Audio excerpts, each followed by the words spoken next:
Should I get a bridge loan in order to be able to buy a house before I sell my existing house? That's what we're going to get into today.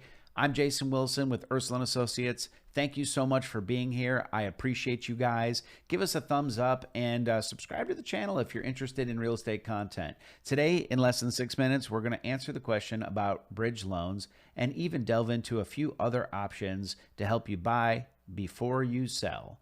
Let's go ahead and get into this.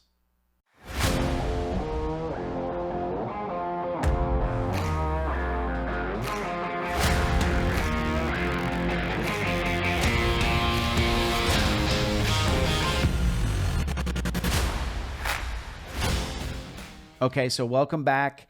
The topic today is bridge loans.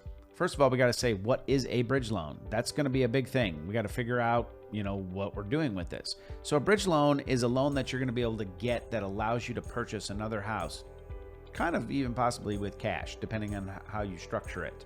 And the bridge loan is basically being borrowed against the existing property.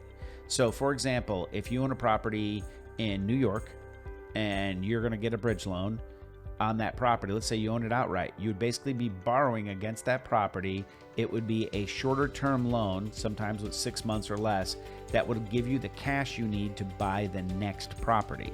Now, the next property you buy, you might be buying with 100% cash, or you might only be using the bridge loan for the down payment portion of the new purchase. So what do I mean of that? Okay, I own the property in New York completely outright. I borrow a bridge loan against it for $200,000. I'm moving into Town Lake in Woodstock, Georgia. The house I'm buying is $600,000.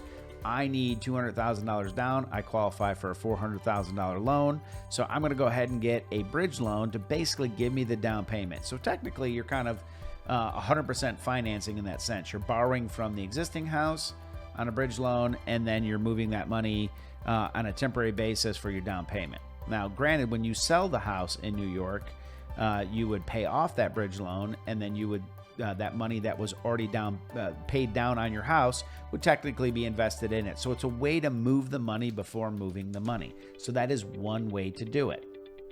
Another way to do it, if a bridge loan is not an option for you, or you don't have the equity necessarily in your house to be able to make all the numbers work, then you may want to choose to do something along the lines of a recast option, which I did an entire video on that. So in short, what a recast option is that you're going to, you have to qualify. So you're qualifying for the new house. So same scenario, own a house in New York. Let's say I have a mortgage on it for $400,000.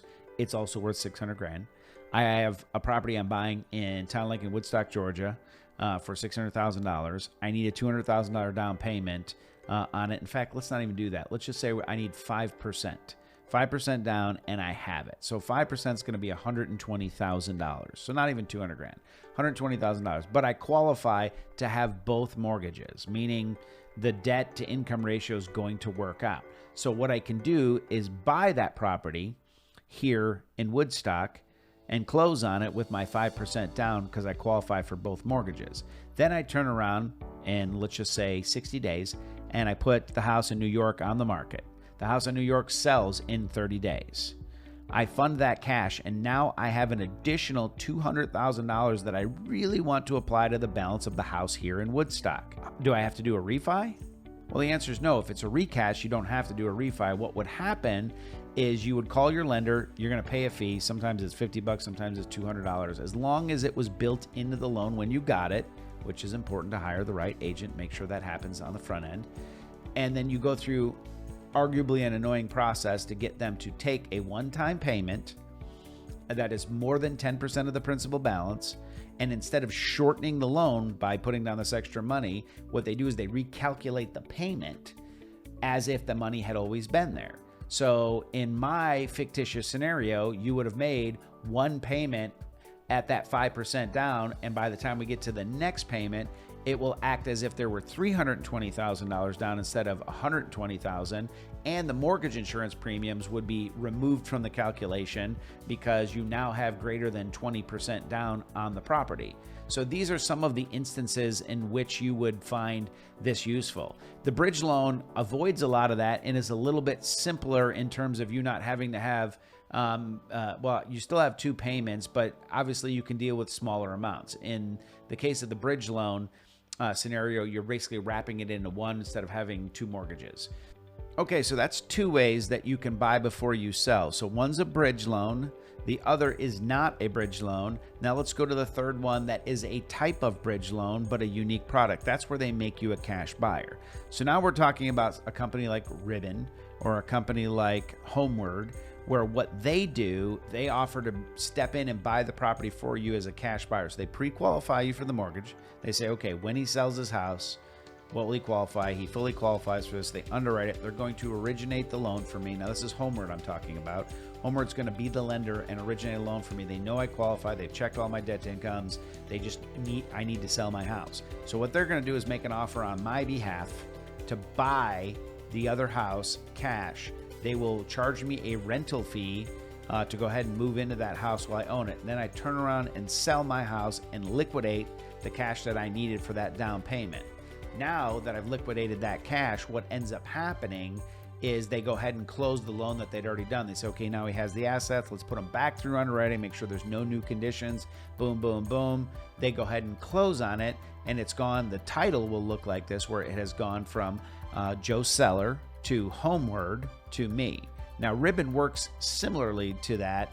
However, their hope is that you're actually going to close on your original property at the same time or before you close on this one, and they just charge you a fee for being the guarantor. You're still making the offer. If you can't, because you didn't sell your property in time, they'll step in and buy it and charge you a rental fee, and it kind of operates the same way, but they're not actually making the offer on your behalf. They're like a guarantor to do it. At the end of the day, both of those aren't necessarily bridge loans, but they function like a bridge loan, which is basically getting somebody else's money to help you put the cart before the horse and get across the finish line.